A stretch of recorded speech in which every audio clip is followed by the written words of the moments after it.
Yo, what's up? Ay, itong vlog na to, well, siguro naman vlogger pa ako. Kahit pa paano. Anyways, ayun. Hello, what's up sa inyo guys? My name is Jan. Today is my birthday. Gusto ko lang ng quick clarifications para matapos na. And para lang aware lang yung ibang mga nagtatanong sa akin para hindi na kayo tanong-tanong. Wala naman akong bad intentions sa gagawin kong ito. Hindi na po ako driver ni Madam Seb since February. It's almost half a year na. Pero, alam mo yun, ang bilis. Parang the next thing I woke up, puta, wala na ako sa kung nasan ako. Then I realized na that's life. We really do live in our lives. If may magtatanong sa akin kung pinagsisihan ko bang hindi niya na ako driver, well, yes, apparently. But masaya ako. Naging driver niya ako since 2020. Naging part akong buhay nila. If ever man na mapanood nila to, well, I guess hindi naman nila sasadyain panoorin to, but may chance. So, lang sabihin na kay Madam Seb na thank you sa pinaranas mo sa akin opportunity, sa lahat-lahat ng mga puso mong binigay, magkapatid, magka-work, kaibigan. Alam ko, abot mo. Salamat. Mostly humingi ng tawad kung hanggang doon na lang yung kaya ko as a driver. Sumuko ako. I really hope all the best in your life. Siyempre, dun sa dalawang bulinggit, kay Bia at kay Lucas. Sobrang minahal ko yung dalawang bata. Kay Pops, sabi ko dati, siguro parang darating yung time na mawawala na ako na hindi na nila ako magiging driver kapag meron na tamang tao na nandyan para sa kanila at babantayan sila ng totoo with a genuine heart and the pure intentions. Well, that is Ray. Sana there's no change of heart, and alam ko hindi mangyayari yun kasi kilala ko si Pops, and thank you for always. Basta yun, alam mo na yun kung ano yung tinutukoy ko. Yun lang gusto kong sabihin sa kanila. And for now, dahil birthday ko, gusto ko lang mag-share ng realizations. Well, this vlog is all about realizations in life. Totoo pala na when you experience some things na masaya, masarap, there will always be a point of your life na kakaroon ka ng break. Oops, medyo nag-e-enjoy ka na, dito ka muna ulit sa baba. Hindi ako mag-isa dito sa labas. Natuto ako na kaya ko pa palang magmahal. Kasi yung nakita niyong diyahan dati, well, to be honest, paiba-iba ng babae. Well, wala naman, hindi naman ako nag-cheat. Kumbaga parang date dito, date doon, finding a match. Akala ko hanggang doon na lang. Well, sabi sa akin ni Tonyo dati, buddy, kamusta? Sabi niya sa akin dati habang nagluluto kami na hindi ko daw ba naisip na parang, ano yun, tumigil na sa kaka-date, ganyan. Kumbaga parang tama siya. 30 na ako ngayon, man. Kumbaga my day na ako eh. Kumbaga parang it's time for me to find someone na, ano yun, siguro makakasama ako sa pagtanda. Well, I did. And masaya ako. Ang dami ko natutunan. And there will always be a point in your life din pala na may mga taong darating and darating ka rin sa mga taong yon, and you really have to embrace the time, the moment, the love dun sa particular situation. Hindi ka habang buhay dito sa isang place. Well, para sa akin, siguro naman, sana, hoping na naging mabuti ako sa kanila. Well, naging pasaway din ako. Nagkaroon din ako ng bad attitudes. Well, we all have. Parang sorry sa lahat. And may mental block ako. But yun, one day, ito ka sa kanila. One day, ito sila sa'yo. Itong mga sinasabi ko, ano to, in general nangyayari sa lahat. Not into a specific na mga tao. Next day, snap. Kumbaga parang, wala na, ganun. Kapag, alam mo yun, natutunan mo maging grateful and thankful na it happened. Masaya, it will never happen again, siguro. Gusto ko lang magpasalamat sa unang-una Panginoon and sa sarili ko, siyempre sa partner ko, na despite of everything that's happening to me, like,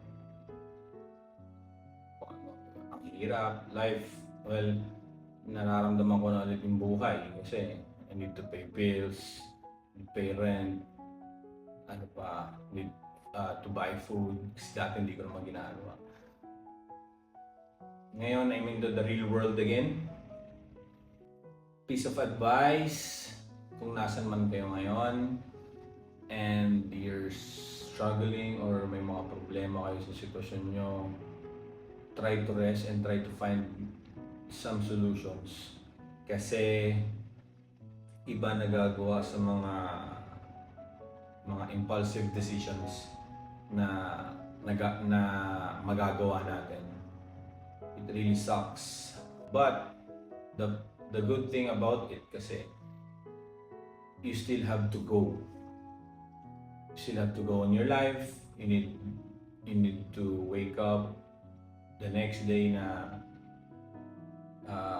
kailangan gawin ko to kasi kung hindi, saan ako pupulutin. Maybe I lost everything. Sabi ng mga tao, well, it's okay. Well, siguro nga ito yung lahat naman tayo nakakaranas ng karma, hindi natin alam kung kailan. And hindi natin alam nangyayari na. Tsaka na lang natin ma-realize na, oh, fuck yeah, it's happening. Pero it's okay, okay lang. We have God. I still have faith on Him, and I always will. Prayers lang every day. You still have the chance to live eh. Baga doon pa lang panalo ka na eh. Itong pagbablog, ewan ko, para sa akin talaga. Kasi natuto lang naman ako mag-vlog nung napunta ako sa kanila.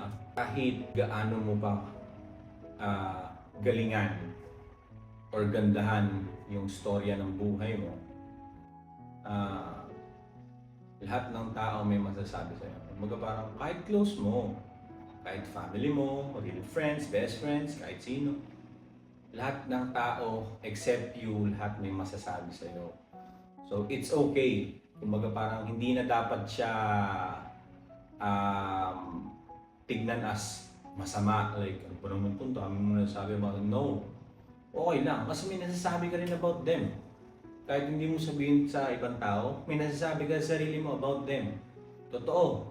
Feel ko okay lang yun. Normal na yun. Wala tayong magagawa doon. Kasi nga, we don't have perfect feelings. We don't have stable minds. Nag-iiba parate. Itong pag-vlog is para sa akin pa din. Sige, tignan natin. Parang, I'll try to hold on eh. Andiyan naman kayo. Kasi, ano yun, pinasok ko yung mundo ng social media eh, ng influencer, ng content creator eh. Ako grateful and thankful na until now, na yung iba nakakaalam na mag-isa na lang ako. May siguro may 10 or 20 naniniwala pa rin sa akin na nilook up pa rin ako. Sobrang pasalamat ko sa ganung tao. Like, they still sees something in me na nagbe-blurred na sa paningin ko sa sarili ko. Lalo na pag nagmomotor ako, tapos may kakalabit sa akin, "Bomba, may sticker ka ba dyan?" Alam mo yun, parang naisip ko, deserve ko pa rin bang tawagin na gano'n? Kasi I literally lost everything nung nawala na ako sa poder ng dati kong boss. Like yung mga taong inasahan ko na magiging andyan, they also vanished. Pero okay lang, hindi ako galit, wala akong right para magalit.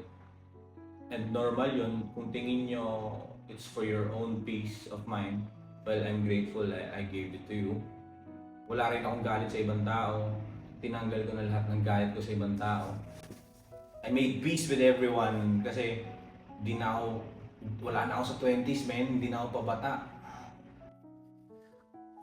30 na siya.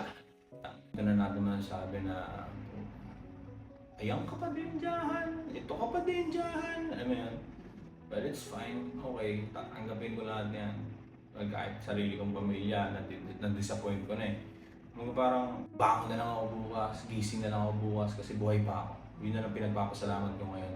May kakayanan pa ako gumawa ng ikabubuhay ko. Yun na lang, grateful ako doon. And to end this video is my birthday wish.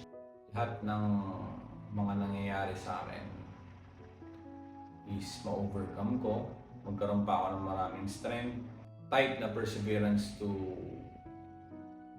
wake up the next thing in the morning. Parang cycle of life. Ganito pala talaga, totoo pala. Mga napapanood ko sa movie, it really happens in real life. So ako lang mag-thank you.